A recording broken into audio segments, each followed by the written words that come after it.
У нас все с тобой получится. И вымываем. Яшчэ 7 гадоў таму 16гадовы Дима Панасюк не мог самастойна трымаць галаву і амаль не размаўляў. У хлапчука рэдкае генетычнае захворванне. З ім ён вядзе упартую барацьбу. Вынік выдатны. Сёння Дима адказвае на пытанні, спрабуе чытаць і трымае ў руках пэндзаль. Першае заданне арт-занятка – намаляваць партрэт матулі, затым пейзаж. Тебе твой рисунок нравится? Делай еще рисунок. Ты еще придешь когда-нибудь к нам порисовать? Но тебе бы хотелось, ну, может быть, через недельку, может быть, через день. Пришел бы к нам? Пришел бы, да. И что бы мы с тобой нарисовали? Вот так. Тоже лес? Тоже лес? Да. Возможно, какой?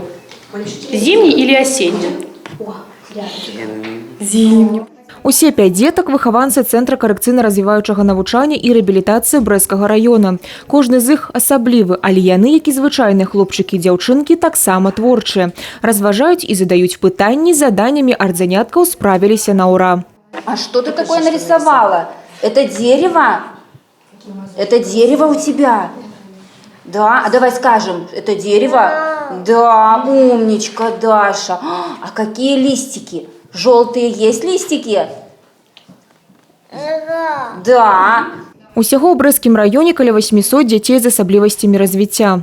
Количество детей с особенностями растет, но, к счастью, это количество детей с особенностями больше всего касается каких-то нарушений речи. Они очень легко, достаточно легко, скажем так, при помощи специальных учителей, дефектологов, учителей, логопедов исправляются. И есть, конечно же, та группа детей, у которых есть инвалидность, которым нужно создавать особые условия для обучения и воспитания. Праект «Яскравы я» арганізавала Клінікаўская школа мастацтваў сумесна з маладзёжным парламентам Брэсцкіх раённага, гарадскога і абласнога саветаў дэпутатаў, Акадэміі маладзёжных ініцыятыў пры падтрымцы дэпутатаў. Я очень переживала за своих учителей, которые работали, но для них это была большая практика. И они получили прям удовлетворение. И самое главное, что мы получили, это искренние, радостные глаза от этих деток.